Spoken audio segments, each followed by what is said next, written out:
T'es product manager et tu t'apprêtes à travailler sur des produits d'IA. Félicitations, peut-être que l'idée de travailler sur ces sujets te remplit de joie. Et l'excitation va peut-être faire place à l'appréhension. Est-ce que je suis légitime pour travailler sur des sujets data? Est-ce que je vais me faire rejeter si j'y comprends rien? Je commençais à peine à comprendre ce qu'était l'intelligence artificielle classique. Et voilà qu'on me parle de ChatGPT et consorts. Est-ce que ça change quelque chose? Et là, peut-être qu'un syndrome de l'imposteur commence à s'installer et la peur qui te tétanise. Et au fond, c'est normal parce qu'il y a quelques spécificités inhérentes à la data qu'il va falloir que tu intègres dans ton bagage en tant que product manager pour travailler sur ce type de produit. Et donc avant tout, c'est quoi un produit d'IA? C'est un produit comme les autres, au sein duquel sont exploitées des capacités d'intelligence artificielle. L'IA peut être au cœur névralgique du produit, pense à ChatGPT par exemple, ou un tout petit composant d'un produit beaucoup plus vaste. Pense à la recommandation de produits sur Amazon ou sur Netflix par exemple. Et là, tu pourrais te dire, ok, donc en fait c'est un produit comme un autre. Pourquoi inventer un autre nom juste pour faire joli? Au fond, t'as raison. Et il est fort probable que demain, tous les produits incorporeront des capacités d'IA, et donc au final, tous les produits seront des produits d'IA. Mais ce jour, il n'est pas encore arrivé. Et donc, donner une appellation spécifique permet de se concentrer pleinement sur ce qui rend un produit d'IA quelque chose de particulier à appréhender en tant que product manager.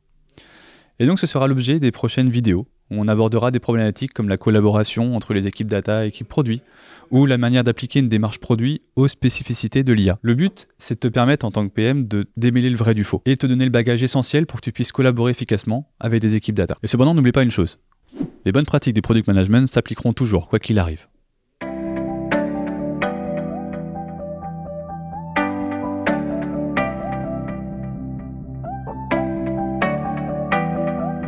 Il paraît que 80% des projets d'IA partent pas en prod. C'est quoi le problème? En fait, devant l'incertitude qui est inhérente au projet data, le POC, c'est souvent la réponse à tout. Malheureusement, ils sont mal cadrés et on se retrouve dans un syndrome du POC infini. Et c'est comme ça qu'on se réveille 6 mois plus tard, on lève les crayons et toujours rien qui est parti en production. La raison, c'est qu'on n'est pas clair sur la raison d'être du POC. Ça finit par être un pseudo-projet qui ne se termine que quand toutes les meilleures performances ont été atteintes. C'est quoi les vraies causes d'échec d'un POC? Premier cas, c'est quand on manque de vision produit en amont pour les use cases. Combien de projets data ont été lancés juste parce que c'était possible de résoudre ce problème par de l'IA? En fait, s'il y a bien une pratique du product management à retenir ici, c'est de créer des produits qui répondent à des vrais problèmes utilisateurs. Et un produit data, ça échappe pas à cette règle. Deuxième cas, c'est quand on développe le POC en mode tunnel pendant plusieurs mois. Certes, la data science a une composante exploratoire. On peut pas le nier. Mais les problèmes, ils apparaissent lorsqu'on pousse ce cas de figure à l'extrême. Des POC qui n'en finissent jamais. Tu auras toujours une excuse. Une nouvelle feature à intégrer, un nouveau modèle à tester, des paramètres à optimiser, une nouvelle source de données à ingérer. Troisième cas, c'est quand le use case il est peu actionnable par les utilisateurs. Très souvent, un projet data, on va se concentrer sur les performances algorithmiques et très peu sur la manière dont les résultats vont être exploités par les utilisateurs finaux. S'asseoir à côté des utilisateurs, comprendre la manière dont ils travaillent, c'est quoi leurs besoins, ça c'est des choses qui manquent souvent dans les projets data. Et dernier cas de figure, c'est quand on a une trop grande complexité pour industrialiser les développements. C'est vraiment pas rare qu'un data scientist travaille seul dans son coin à son modèle, et une fois qu'il a terminé, passe la balle à un data ingénieur qui doit tout industrialiser. Et là, on fait quoi si le package s'il change de version? On fait quoi si le modèle il n'est pas compatible avec les environnements de production? C'est quand même dommage de se poser toutes ces questions 6 mois après. Comment on gère bien cette phase exploratoire de POC sans virer à l'échec? Repartons de l'objectif. Un POC, c'est pas fait pour produire le modèle parfait. La raison d'être d'un POC, c'est de diminuer ton niveau d'incertitude sur la faisabilité technique de la solution, avant d'être serein pour développer de bout en bout dans des conditions de production. Un POC, ça traite d'un élément précis d'une solution à développer. Il doit être contraint dans le temps et répondre à une question précise. Et surtout pas, et si j'explorais le potentiel de telle donnée? À la fin du temps imparti, on lève les crayons. Et on se pose la question, est-ce que mon niveau d'incertitude, il a suffisamment baissé pour passer en conditions de production? Il ne s'agit pas d'atteindre les meilleures performances possibles. C'est juste de savoir si c'est techniquement réalisable. Si tu es en Scrum, la notion de spike peut t'aider pour ça. Voilà pour les POC.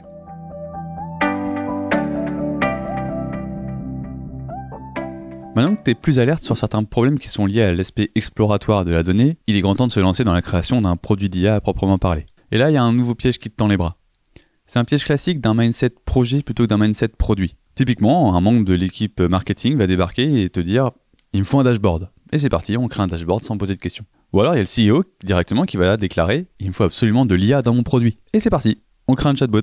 En data, la tentation est assez forte de définir par soi-même une solution technique à une problématique business, sans passer plus de temps que ça à faire la discovery. Et du coup, dans cette quête de trouver la meilleure solution possible, on en oublie l'essentiel. Est-ce que je suis en train d'adresser le bon problème? C'est comme ça qu'on se retrouve très souvent à créer des choses très sophistiquées, mais qui ne sont pas utilisées, ou qui dégradent l'expérience utilisateur. Bon, du coup, on fait quoi? On fait du product management, c'est-à-dire qu'on va démarrer par une approche user-centric et bien s'aligner sur le problème à résoudre pour apporter de la valeur à un utilisateur final. Donc voici 3 phases que tu peux appliquer dans un contexte data. La première, déjà, c'est s'aligner sur le problème, les utilisateurs et la proposition de valeur. C'est quoi le ou les points de douleur de tes utilisateurs que tu souhaites adresser par ce produit? D'ailleurs, c'est qui ces utilisateurs cibles? Et c'est quoi la valeur que ton produit va leur apporter?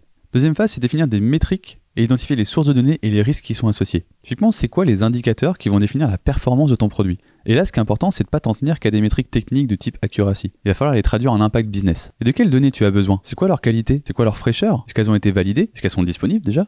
Et est-ce qu'il y a un risque d'accès à ces données? Ou des risques légaux ou de conformité? Ou encore des risques éthiques qui sont très sensibles dans la data? Troisième phase, c'est visualiser l'utilisation cible par l'utilisateur. Et typiquement, le meilleur modèle avec un mauvais enrobage, il n'aura aucune valeur. Du coup, c'est quoi le niveau d'interprétabilité qui est attendu? Comment est-ce qu'il sera utilisé, ton produit, pour prendre des décisions? Quelle forme doivent prendre les résultats pour que ces décisions soient actionnables? Typiquement, est-ce que je dois m'interfacer à un outil existant? Ou est-ce que je dois créer une nouvelle API? Est-ce que je dois faire un envoi automatique de mail, par exemple? Et au final, il y a plein de dérivés des business model canvas qui peuvent t'aider à l'appliquer dans un contexte data. Mais retiens que c'est pas parce que c'est écrit IA qu'il faut oublier les bonnes pratiques du product management et de la clarification d'un problème à résoudre.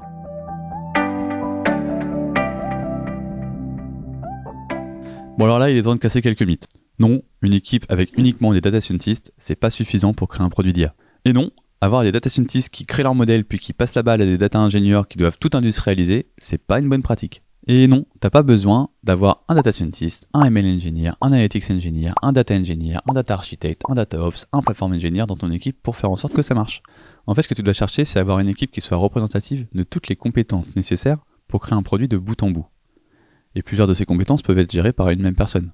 Au final, ce qui est important, c'est de viser l'interdépendance entre ces profils. Typiquement, c'est absolument essentiel qu'un data scientist soit sensibilisé aux bonnes pratiques du software engineering et de l'industrialisation des modèles de machine learning. Et qu'inversement, un data ingénieur comprenne les spécificités qui sont inhérentes au travail d'un data scientist. Et ça, c'est pareil pour l'ensemble des profils data. Il faut absolument garder des frontières poreuses, sinon bonjour les silos. Classiquement, parmi ces compétences, tu vas retrouver du data engineering pour la mise en place de pipelines de données. Et du ML engineering pour créer, industrialiser, déployer et gérer des modèles de machine learning en production. Mais ce que tu devras probablement avoir aussi, ce sont des compétences en data quality, en platform engineering, en data viz, en UX, en product management bien sûr. Mais il y a certaines de ces composantes techniques qui vont être classiquement gérées au sein d'autres équipes, avec lesquelles tu vas devoir interagir quotidiennement.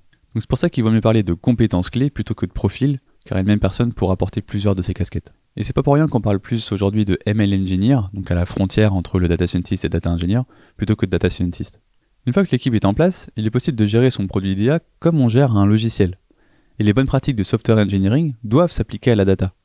Et par exemple, mettre en place des stratégies de test sur chacun des composants de la chaîne de traitement.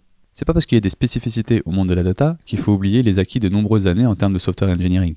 Bon, maintenant qu'on s'est dit ça, il est vraiment temps de créer un MVP.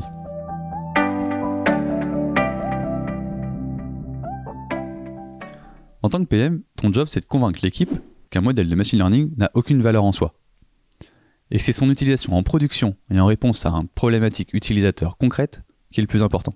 Et pour ça, bien sûr, rien de mieux que de passer à la création d'un MVP. Et qui dit MVP dit bout en bout. Et le modèle de machine learning, c'est juste une toute petite brique de ce système. Un MVP d'un produit d'IA, c'est la version la plus simplifiée possible des 3 composantes suivantes. Une composante d'ingestion, un modèle simple et une interface actionnable. Donc tu dois te concentrer uniquement sur les sources de données qui sont indispensables. Les autres sources pourront être envisagées plus tard dans des prochaines versions. Concernant le modèle, l'objectif c'est de créer rapidement un modèle exploitable en production. Ce sera pas forcément le modèle le plus performant, mais au moins tu n'y auras pas passé 6 mois. Et en fait, ça se trouve, ces performances seront déjà plus qu'acceptables. Enfin, il faut que tu penses à l'actionnabilité des résultats. C'est essentiel d'envisager dès le début quelque chose d'intuitif et d'actionnable pour l'utilisateur final. Un MVP au final, c'est aussi l'objectif de créer un lien de confiance avec ton utilisateur. Par exemple, si une équipe de fraude voit l'avantage d'utiliser ton MVP, elle sera beaucoup plus encline à utiliser un modèle plus complexe de classification des fraudes pour des versions futures. Alors que si tu te lances dès le départ dans un modèle ultra compliqué et peu interprétable, ce sera difficile d'acquérir cette confiance. Mais avec cette approche, tu sentiras peut-être des vents contraires au sein de l'équipe, parce que ça peut être frustrant, notamment pour un data scientist, de faire un modèle simple, voire juste des règles business, alors que je peux faire un modèle de deep learning super compliqué. Donc pour t'aider, voici 2 argumentaires qui pourront t'aider à briller en soirée. Premier argument, ça évite de se rendre compte in fine que le modèle il n'est pas exploitable en production. Au-delà des performances algorithmiques, le modèle doit être exploitable en conditions réelles. Si par exemple il faut absolument un temps de latence le plus faible possible, un gros modèle bien lourd, ça sera compliqué à utiliser. Deuxième argument, c'est que faire simple, ça ne veut pas forcément dire faire moins performant. Il n'est pas forcément nécessaire de se restreindre à une option modèle simple et moins performant pour créer rapidement un MVP. Il y a d'autres approches qui permettent de faire ça dès le départ. Par exemple, tu peux demander à un data scientist s'il n'y aurait pas des approches de transfer learning qui soient compatibles. En gros, c'est se servir d'un modèle qui a déjà été entraîné dans d'autres contextes et de l'appliquer aux spécificités de ta problématique. Tu peux aussi regarder ce qui se fait sur étagère parmi les modèles open source ou mis à disposition par les cloud providers. Typiquement, si tu es sur une problématique de détection d'images, pas besoin de réinventer la roue, il y a des modèles qui sont très bien pour ça.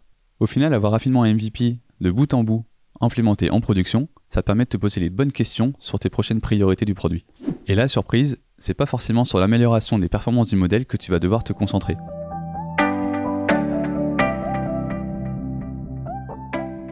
Bon, c'est bien connu, les performances d'un logiciel classique ne sont pas censées se dégrader dans le temps. Bon, même si ce point il est clairement sujet à débat, ce qui est certain, c'est que dans le cadre d'un produit d'IA qui incorpore du machine learning, c'est sûr que ces performances vont se dégrader. La raison pour ça, elle est très simple.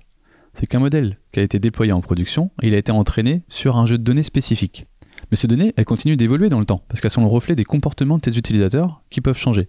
Donc étant donné qu'un modèle de machine learning apprend des patterns sur les données sur lesquelles il était entraîné, dès qu'il y a des nouveaux comportements dans les données, ce sont des nouveaux patterns qu'il n'est pas capable de repérer. Et c'est ça qui fait que ça peut résulter en une dégradation des performances du modèle, parce qu'il va effectuer des prédictions basées sur des patterns qu'il a appris mais qui ne sont plus d'actualité.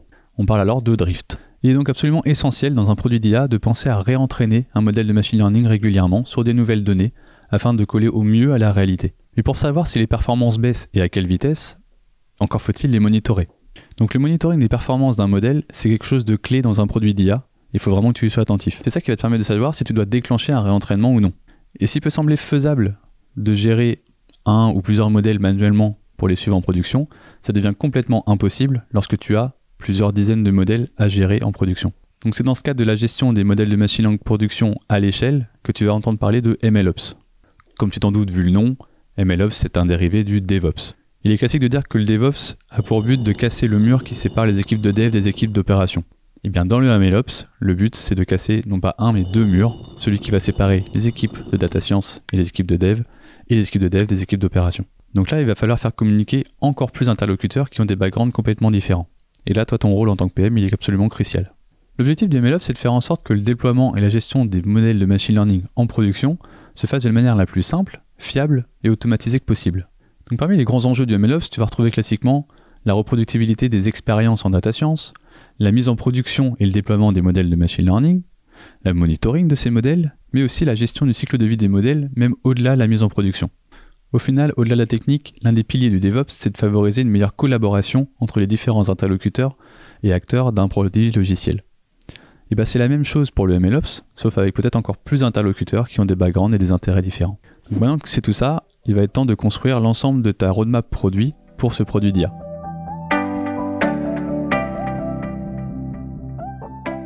Quand on travaille avec des équipes data, et encore plus avec des data scientists, c'est assez dur de découper son produit pour définir les prochaines versions. En effet, la tentation sera assez forte de juste dire améliorer le modèle, ou améliorer les performances de prédiction, comme objectif de ton produit. Mais ça, c'est pas un vrai objectif. Cette tentation, elle est pourtant compréhensible. Si tu te rappelles, quand on a défini le MVP, on s'est contenté d'un modèle simple, sur un scope de données réduit. Et donc, l'équipe elle va avoir plein d'idées pour proposer des nouveaux modèles, des performances encore plus optimisées. Et là, il faut se demander, est-ce que c'est la seule poche de valeur qui est vraiment inexploitée? Et là, tes réflexes de PM, ils doivent primer. Il faut toujours revenir sur l'apport de valeur à l'utilisateur. Et si on revenait justement à l'expérience utilisateur et aux principaux problèmes qu'il rencontre avant de foncer tête baissée dans la réalisation d'une solution technique. Donc pour ça, classiquement, un expérience mapping, ça peut être un très bon outil. On reprend l'expérience utilisateur de bout en bout sur tes différents personas et on identifie les ressentis, les besoins et les poches de valeur qu'il faut aller chercher. Tu peux tout à fait te rendre compte que c'est pas forcément sur le modèle que tu as la plus grande poche de valeur à aller chercher. Voire même pas sur des sujets data du tout. Donc ça, tu te rends compte que rapprocher la data et le design à chaque étape du processus, c'est essentiel pour t'assurer que tu vas tacler les vraies problématiques utilisateurs et pas seulement celles que tu t'imagines. Une fois que tu es au clair sur les problèmes à résoudre, il est temps de se concentrer sur le comment et donc de définir ta roadmap produit. Pour ça, classiquement, un exercice comme le story mapping, ça peut être une bonne idée. Ça te permet de visualiser les différentes étapes du processus sur l'axe horizontal et les différentes versions de ton produit sur l'axe vertical. En plus, tu peux l'utiliser à différents niveaux de granularité, sur une échelle assez fine de la user story pour les prochaines versions et à l'échelle de l'epic pour les versions plus lointaines. Le gros piège à éviter dans la story map pour un produit d'IA en ce qui concerne le découpage vertical. C'est là qu'il faut se retenir d'écrire faire une V2 du modèle comme objectif. Il faut absolument relier chaque version du produit aux problématiques utilisateurs qu'on souhaite tacler, qu'on va décrire en objectif et en KPI, et des KPI business bien sûr. Chaque nouvelle version du produit d'IA doit répondre à un objectif utilisateur précis. Ça peut être bête dit comme ça, mais c'est souvent quelque chose qu'on oublie dans un produit d'IA.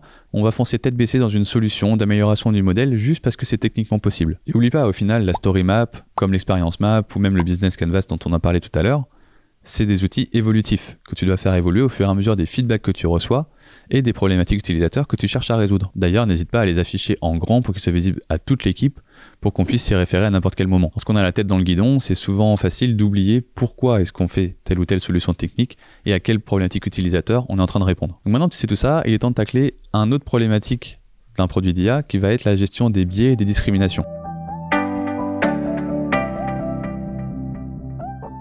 On compte plus le nombre d'exemples de chatbots qui ont été détournés de leur usage pour qu'ils deviennent racistes ou misogynes. Un produit d'IA, ça peut avoir un impact énorme sur tes utilisateurs, en bon comme en mauvais. Tu vas être notamment confronté à des problématiques éthiques, sociétales, voire environnementales. La première étape, c'est de s'en rendre compte. On va pas se mentir, un produit d'IA, ça doit être générateur de business. Mais à quel prix ? C'est essentiel que tu fasses des choix conscients sur la manière dont va être dimensionné ton produit et sur les impacts que ça aura sur tes utilisateurs. En particulier, les biais sont présents sur l'ensemble de la chaîne de traitement en data, et ça dès la phase de collecte de la donnée. Tu as certaines discriminations et certains biais qui sont présents dans le comportement utilisateur, qui vont se retransposer dans les données que tu collectes, et qui vont être propagés, voire même amplifiés dans ton produit d'IA. Parce qu'au final, un modèle de machine learning, c'est bête et méchant, c'est pas biaisé en soi. Il ne fait que repérer des patterns dans les données, et les appliquer sur des nouvelles données. Et te fais pas avoir. C'est pas parce qu'on enlève la variable du sexe dans les données que magiquement le modèle n'est plus sexiste. En fait, c'est assez facile de recomposer des informations telles que le genre, la religion ou autre à partir d'autres données. Donc sciemment ou inconsciemment, la propagation des biais, c'est quelque chose de récurrent dans les produits d'IA. Une des clés de la réussite, elle se situe dans la diversité de l'équipe qui va réaliser le produit. En fait, lorsqu'il s'agit de minimiser les risques face aux biais, c'est impossible de se reposer que sur une ou deux personnes. Et l'être humain, il est beaucoup plus compétent à repérer les biais des autres que ses propres biais. Donc c'est dans la diversité des profils, des backgrounds, des personnalités que tu vas trouver ton salut. L'idée, c'est de mettre en place des circuits courts de l'IA. Que la personne qui va souffrir potentiellement des décisions de l'algorithme soit le moins loin possible de la personne qui réalise l'algorithme. Au final, c'est impossible de garantir zéro biais.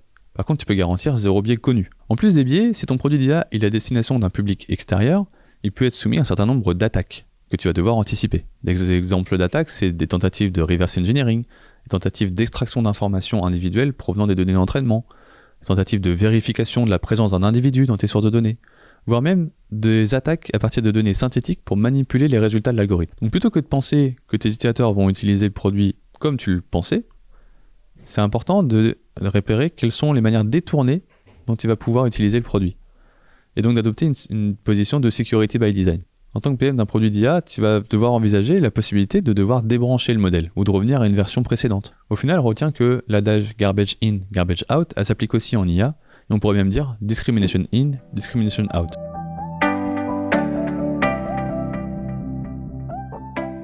Ça y est, tu te sens maintenant mieux armé pour appréhender des produits d'IA. Et là, tout d'un coup, il y a un nouvel acteur qui entre en scène, l'IA générative, et ChatGPT en tête. Et là, dans toutes les entreprises, c'est branle-bas de combat. Il faut absolument intégrer de l'IA générative dans tous les produits. Donc avant de foncer tête baissée là-dedans, on va essayer de démêler le vrai du faux. Déjà, c'est quoi l'IA générative et en quoi c'est différent d'un modèle de machine learning classique ? Une IA générative, c'est un algorithme de machine learning spécialisé dans la génération de textes, d'images, de sons ou de vidéos.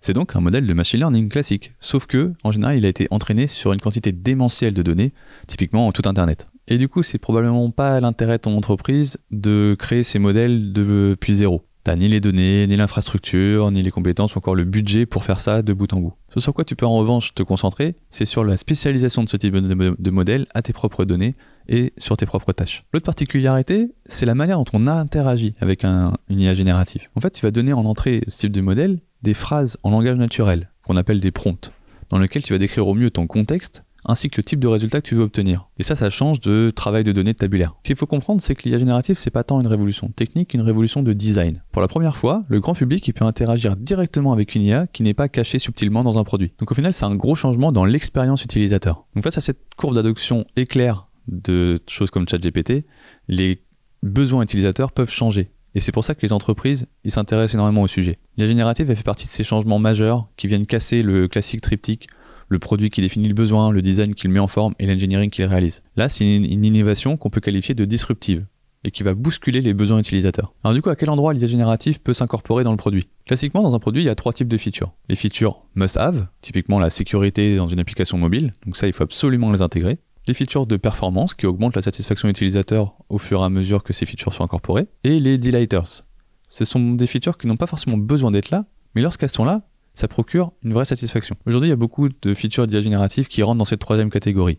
elles sont pas forcément attendues des utilisateurs, mais lorsqu'elles sont là, c'est une vraie plus-value. Sauf que maintenant que ChatGPT et consort est entre les mains de tous les utilisateurs, ça devient une vraie attente. Et donc ces features deviennent rapidement des must-have. Et donc tu risques de perdre un avantage compétitif si tu les incorpores pas. Aujourd'hui, ça prend classiquement la forme d'amélioration du support client, d'aide à la création de support marketing, de navigation, d'interaction simplifiée dans des corpus de texte. Mais ce qui est important de comprendre, c'est que ça sert à rien de se jeter corps et âme dans la hype sans réfléchir et de céder à une fear of missing out. N'oublie pas que même pour l'IA générative, les bases du product management restent les mêmes. Typiquement, la hype autour de l'IA générative, ça peut être comparé à celle des applications mobiles à l'heure du lancement de l'iPhone.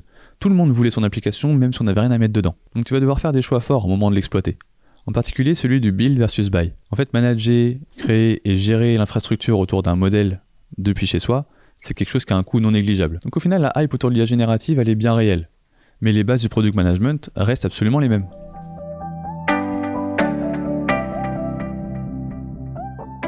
Voilà, t'es maintenant un AI Product Manager. Bon, si seulement c'était si simple.